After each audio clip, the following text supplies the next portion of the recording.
నమస్తే అవధాని ఛానల్ స్వాగతం. నేను చేసిన వీడియోలు మీకు నచ్చినట్లయితే లైక్ చేయండి, షేర్ చేయండి, సబ్స్క్రైబ్ చేయండి. అట్లాగే బెల్ ఐకాన్ మీద నొక్కితే నా వీడియోలు నేను అప్లోడ్ చేసిన వెంటనే మీకు అలర్ట్ మెసేజ్ వస్తుంది. మీరు చూడొచ్చు, కామెంట్ చేయొచ్చు. కాంగ్రెస్ పార్టీ జనరల్ సెక్రటరీ అన్నీ కలిసి వస్తే జూన్ 4 తర్వాత ప్రధానమంత్రి అయ్యే అవకాశం ఉన్న అతి కొద్ది మందిలో ముఖ్యుడు అయిన రాహుల్ గాంధీ కొంత ఇమ్మెచ్యూర్డ్గా బిహేవ్ చేస్తున్నారు. అంటే రాహుల్ గాంధీని ఇమ్మెచ్యూర్డ్ అనడం సరైనది కాదు అనేది చాలామంది ఖచ్చితంగా అబ్జెక్ట్ చేస్తారు, దాంట్లో నో డౌట్. బట్ కొన్ని సందర్భాల్లో ఆయన వ్యవహార శైలి చూస్తుంటే ఈ సందేహాలు ఎక్కువ అవుతున్నాయి. వాస్తవానికి ఎందుకు వచ్చిందంటే ఇదంతాను రీసెంట్గా ఒక 2 రోజుల క్రితం హర్యానాలో ఒక సమ్మేళనంలో ఆయన మాట్లాడాడు. సంవిధాన్ సమ్మాన్ సమ్మేళనం దాని పేరు. అక్కడ ఆయన మాట్లాడితే ఏమంటాడంటే, సరే అంటే ఆయన వేరే వేరే అంశాలు ప్రస్తావిస్తూ ఆయన ప్రధానంగా ప్రస్తావించిన ఒక అంశం ఏమిటంటే, దేశంలో 2 ముఖ్యమంత్రులు అరెస్ట్ అయ్యారు. ఒకళ్ళు అరవింద్ కేజ్రీవాల్, 2 హేమంత్ సోరెన్ జార్ఖండ్ ముఖ్యమంత్రి. మొదట ఆయనేమో Aam Aadmi party national convener, Delhi ముఖ్యమంత్రి. రెండో ఆయన జార్ఖండ్ ముక్తి మోర్చా అధ్యక్షుడు, జార్ఖండ్ ముఖ్యమంత్రి. వీళ్ళిద్దరూ అరెస్ట్ అయ్యారు. ఇద్దరూ నేరారోపణలు ఎదుర్కొని వాళ్ళ మీద enforcement directorate, central bureau of investigation ఈ 2 కేసులు ఫైల్ చేసిన తర్వాత ఆ కేసులను కోర్టు యాక్సెప్ట్ చేసిన తర్వాత అరెస్ట్ అయ్యారు. ప్రస్తుతం ఇద్దరు జైల్లో ఉన్నారు. దీంట్లో హేమంత్ సోరెన్ ఇంకా జైల్లో ఉన్నాడు.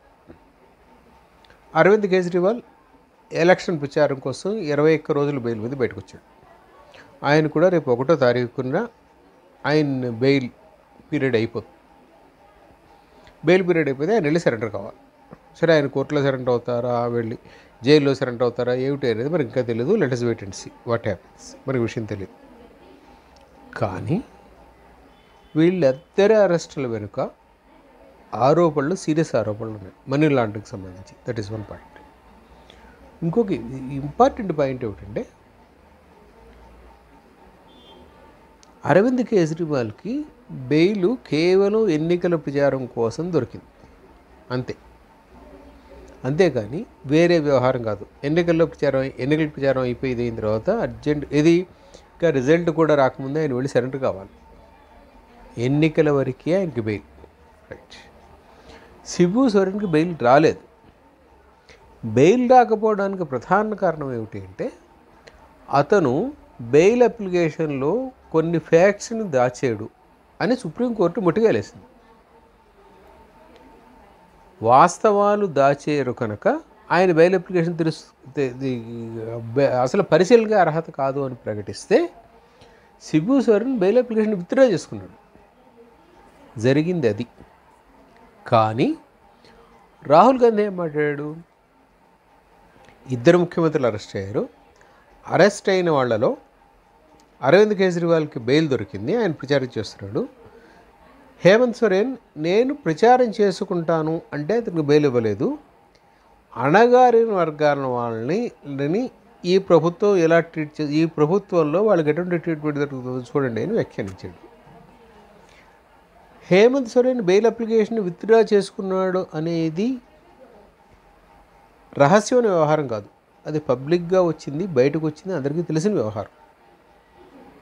దీనిని పక్కన పెట్టడము అంటే రాహుల్ గాంధీ లాంటివాడు అని ఎందుకుంటున్నాడు అంటే, అతనికి అంత ప్రయారిటీ ఎందుకు ఇస్తున్నామంటే, కాంగ్రెస్ పార్టీని లీడ్ చేస్తున్న వాళ్ళలో ముఖ్యుడు దేశవ్యాప్తంగా. That is one. అవకాశం వస్తే ప్రధానమంత్రి స్థానంలో కూర్చోబోయేవాడు. ఈ 2 ఆయన స్థాయిని ఆ స్థానంలో అలా ఉంచే పైన. అటువంటి వాడు మాట్లాడేటప్పుడు మాట్లాడాలి అక్కడ వరకే. అంటే మోడీ మాట్లాడట్లేదా, అమిత్ షా మాట్లాడట్లేదా, ఇంకోళ్ళు మాట్లాడట్లేదా, ఏమన్నానండి. ఇది వేరు. అంటే మేము కూడా అదే ఓకే మోడీ తప్పు మాట్లాడాడు మేము కూడా అదే మాట్లాడాము అని కనుక ఎవరైనా కాంగ్రెస్ వాళ్ళు అనే ఇది చేస్తే బహుశా అది కూడా కరెక్ట్ కాదు. ఎందుకంటే అవతలోడు తప్పు చేశాను నేను తప్పు చేశాను అన్నట్టు అవుతుంది. అది కాదు కదా. So they should know how to speak.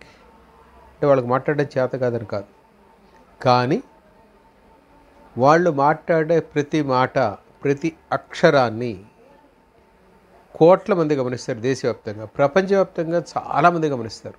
So ఒక మాట మాట్లాడితే దానికి కట్టుబడి ఉండాల్సిన పరిస్థితి వస్తుంది. అసలు నేరం చేయడం అంటే ఫలానా క్యాస్ట్ వాళ్ళు నేరం చేస్తారని ఏమైనా ఉందా? లేదు కదా. ఎవడు నేరం చేసినా కోర్టు నేరం చేసేయడంగా అరెస్ట్ చేస్తుంది, కానీ నువ్వు ఫలానా క్యాస్ట్ వాడికి అరెస్ట్ చేయడం ఉండదు కదా. నేను బ్రాహ్మణ అయినంత మాత్రాన నువ్వు నేరం చేసే కనుక నువ్వు నేరం చేసిన అరెస్ట్ కాదు అని ఉండదు కదా. నేను రాజు అయినంత మాత్రాన నువ్వు నేరం చేసినా నీకు అరెస్ట్ చేయకుండా ఉండడం అనేది ఉండదు కదా. ఇది కామన్ అప్లికబుల్ నాలెడ్జ్ సంభవం.